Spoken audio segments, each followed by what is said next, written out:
Question number 10, James Shaw.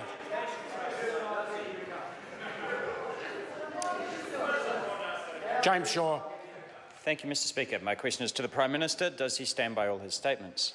The Right Honourable Prime Minister. Mr. Speaker, yes, in the context they were made. Supplementary. Supplementary question, James Shaw.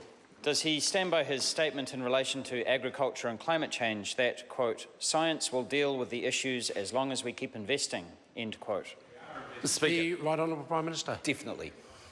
Supplementary. Supplementary question, James Shaw. Is he concerned that the Parliamentary Commissioner for the Environment's report on agricultural emissions out today says, quote, there is no silver bullet on the horizon, end quote? The Right Honourable Prime Minister. Mr. Speaker, I didn't need to read, no, I'm not concerned, but I didn't need to read the report to know that. But what I do know is the Global Greenhouse Gas Alliance, which New Zealand has been an inaugural member of, is well on its way, I believe, over time to finding solutions, scientific solutions to the issue of agricultural emissions. Supplementary. Supplementary question, James Shaw. Why did he announce another $20 million of agricultural emissions research when Treasury said that there was no analysis behind the number and no evidence that extra funding would improve research outcomes? The Right Honourable Prime Minister. Mr. Speaker, I think it's plainly obvious for the world to see that with a growing global population, more food is going to be required. It's also known that New Zealand agriculture has a low carbon footprint relative to other countries in the world. So if the option is destocking and then not increasing that supply in other parts of the world. Order. Point of order, James Shaw. Yeah, Mr. Speaker, my question was in relation to Treasury advice rather than a general theory of agricultural emissions. The question mentioned Treasury advice. It asked specifically why was the Prime Minister making an announcement of an additional $20 million to work such research in light of the Treasury announcement. The Prime Minister is now addressing that question. Yeah, Right Honourable Prime Minister. Mr. Speaker, so before I was interrupted, the point I was simply making is that the world doesn't have an option of credibly destocking in a major way. It certainly wouldn't be in New Zealand's interest to do that because that production would be moved to a less carbon-friendly environment offshore. And on the basis that's the case, then the world actually does need to find scientific solutions. And I would have thought, as a co-leader of the Green Party, someone who sometimes talks about science and innovation, he would have supported that. Supplementary. Supplementary question, James Shaw. Does he accept advice by the Ministry for the Environment that, quote, any significant reduction in agricultural emissions, even in the long term, would require trade-offs against plans to grow the economy through the export of ruminant animal products, end quote?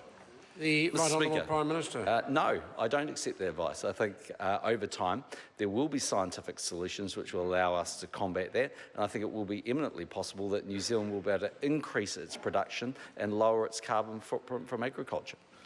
Point of order, Mr. Speaker. Point of order, James Shaw. I seek leave to table advice from the Ministry for the Environment received under the Official Information Act. Leave is sought to table that particular advice. Is there any objection? There is none. James Shaw. Supplementary. Supplementary question, James Shaw. If his government's research fails to find a silver bullet to cut agricultural emissions, does he have a plan B? The Right Honourable Prime Minister. Mr. Speaker, well, I think the member is taking a pretty narrow perspective on it. We're part of the Global Greenhouse Gas Alliance, for which there are over 40 countries investing. What is the probability that with such an enormous amount of scientific research, brain power and effort going in, that there won't be solutions found? We actually already know that there were some solutions found in this area. Now, there were other issues around DCD and the likes that were side effects of that, and we need to go and deal with those issues. But the point is progress is being made, and of course you'd have to be the most unambitious, most unoptimistic person in the world not to believe that we're going to find some solutions to these issues through science. Point of order, Mr. Speaker. Supplementary question, Dr. Megan Woods. When will his government do as Simon Upton has suggested and put a price on agricultural emissions, or is he happy to put farmers and the economy at risk by continuing to ignore advice?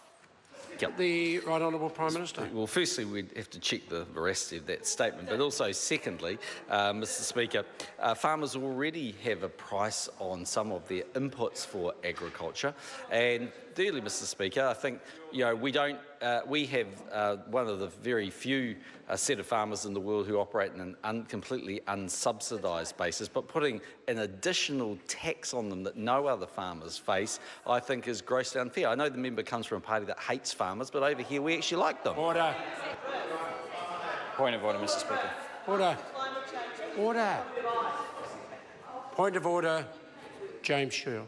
Thank you, Mr Speaker. I seek leave to table Treasury advice obtained under the Official Information Act that says it's unclear what additional benefits New Zealand will obtain from the additional $20 million of agricultural emissions research. Has the member bothered to check whether such advice is also now freely available on the internet? I received it under the Official Information Act. Well, in the future, I'll put the leave, but in the future I'm likely to ask whether it is available via the website. I'd be grateful if members would check that fact first. But on this occasion, I'll put the leave is sought to table that particular advice received under the OIA from Treasury. Is there any objection to it being tabled? No. There is none. It can be tabled. Point of order, the Honourable Upton. I seek leave of the House to table the speech that the Right Honourable Simon Upton did give on this issue, in which he advocated a different approach to agricultural and other emissions that's been contested. I thank the member, but again, that is a speech that's very easily available for members to obtain, and I remind members the point of tabling documents is to inform the House, not to make a political point. Question